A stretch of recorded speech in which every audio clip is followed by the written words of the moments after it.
Bismillahirrahmanirrahim. Assalamualaikum warahmatullahi wabarakatuh. Di sini saya akan menjelaskan tentang UAS dari mata kuliah Islamic Wealth Management yang berjudulkan Analisis Perencanaan Keuangan dari keluarga Pak Ahmad. Yang pertama, yaitu kita terdapat profil keuangan dari keluarga Pak Ahmad sendiri. Keluarga Pak Ahmad terdiri dari Pak Ahmad yang berusia 43 tahun, kemudian juga ada istrinya, Ibu Ahmad, yang berusia 40 tahun. Kemudian beliau juga mempunyai 4 orang anak, yaitu 3 laki-laki dan 1 perempuan. Nah, pendapatan beliau didapat dari komisaris di 3 perusahaan dan juga beliau memiliki franchise dari Channel News. Beliau juga memiliki investasi properti, rumah, tanah pulau, kemudian juga terdapat mobil, saham, dan juga deposito dan takaful. Di sini kita akan mengelompokkan aset dan kewajiban beliau. Yang pertama, aset kekayaan yang liquid. Yang pertama ada investasi saham non syariah sebesar 1 miliar. Kemudian juga ada deposito di bank syariah sebesar 5 miliar. Kemudian juga beliau mendepositokan di bank konvensional 5 miliar rupiah.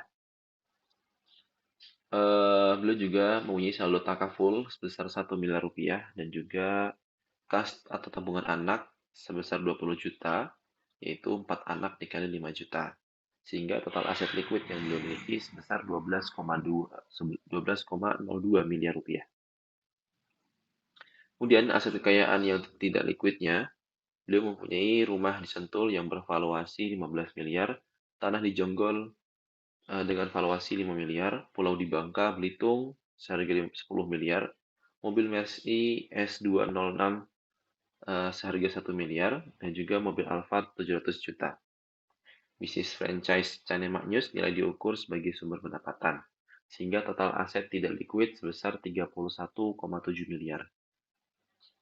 Dan juga ada kewajiban atau hutang yang liquid, yaitu ada hutang kartu kredit syariah sebesar 75 juta dan hutang Prime ke perusahaan 100 juta rupiah. Dan juga selanjutnya ada kewajiban atau hutang yang tidak liquid, yaitu pembiayaan tanah ke bank syariah sebesar 2,5% dari 2,5 miliar, 50% dari 5 miliar. Dan juga ada pembiayaan pulau bank syariah, pembiayaan pulau dari bank syariah, yaitu sebesar 5 miliar atau 50% dari 10 miliar. Sehingga total kewajiban atau hutang yang tidak liquid sebesar 7,5 miliar. Lalu berikutnya adalah laporan kekayaan bersih dari keluarga Pak Ahmad. Total aset yaitu 43 miliar 720 juta dan total kewajiban 7 miliar 675 juta. Sehingga net worth-nya atau kekayaan bersihnya sebesar 36 miliar 45 juta. Laporan cash flow-nya yaitu pendapatan bulanan beliau mendapatkan 354 juta 166.667 rupiah. Kemudian pengeluaran bulanannya 279.625.000. Sisa arus kas bulanan sebesar 74.541.667 rupiah.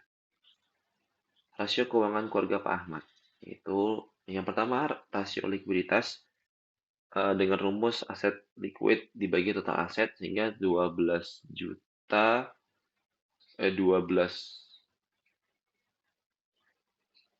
miliar 20 juta dibagi 43 miliar 720 juta sehingga likuiditasnya sebesar 27,5%. Sehingga ini sangat baik atau likuiditas yang tinggi gitu. Dan juga ada rasio debt to asset, total kewajiban dibagi total aset yang sebelum tersantum yaitu 7,675 7 miliar 675 juta dibagi 43 miliar 720 juta sama dengan 17,5%. Rasio ini relatif kecil jika dibandingkan terhadap asetnya. Kemudian juga ada debt service ratio atau cicilan hutang bulanan atau per pendapatan bulanan, yaitu 30 juta tambah 60 juta tambah 7,5 juta dibagi 354 juta 166.667 rupiah sebesar 27%. yang dimana hal ini masih dalam batas wajar. Saving ratio, tabungan anak ditambah investasi dibagi pendapatan.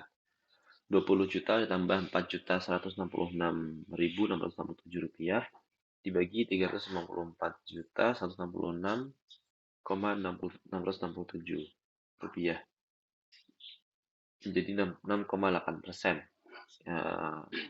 Hal ini cukup rendah jika dibandingkan dengan total asetnya sehingga atau sisa total dari arus kasnya, dan ini perlu ditingkatkan untuk masa depan. Sedangkan untuk zakat ratio atau sedekah bulanan dibagi pendapatan, yaitu 35.416.667 dibagi 394.166.667 rupiah sama dengan 10%. Ini di atas kewajiban zakat profesi. Kemudian berikutnya terdapat perhitungan zakat profesi Pak Ahmad.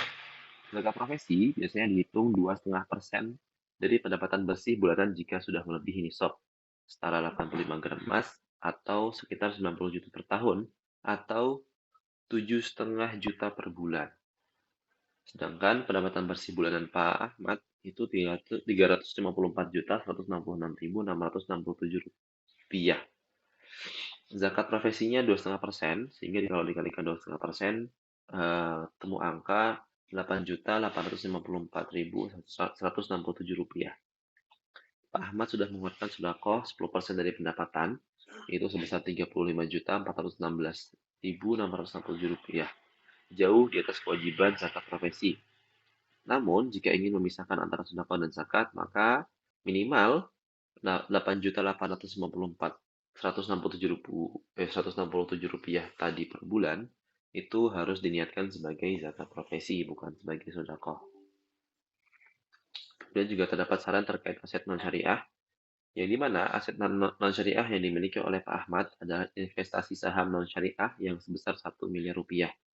Pak Ahmad dapat mempertimbangkan untuk mengalihkan investasi ini ke instrumen-instrumen syariah agar seluruh portofolio keuangannya sesuai dengan prinsip syariah. Terutama, mengingat beliau sudah menggunakan produk syariah lain dan aktif dalam kegiatan keagamaan gitu. Hal ini dapat meningkatkan ketenangan batin dan konsistensi dalam pengelolaan keuangan keluarga yang sesuai dengan prinsip yang yakin yaitu prinsip syariah. Kemudian kesimpulannya, keuangan keluarga Pak Ahmad sangat sehat dengan kekayaan bersih tinggi, likuiditas yang baik, dan pengeluaran sosial yang besar. Namun, perlu penyesuaian pada aset investasi agar seluruh portofolio sesuai dengan prinsip syariah, serta memastikan porsi tabungan dan investasi untuk masa depan anak-anak cukup optimal. Terima kasih. Sedikit penjelasan dari saya. Wassalamualaikum warahmatullahi wabarakatuh.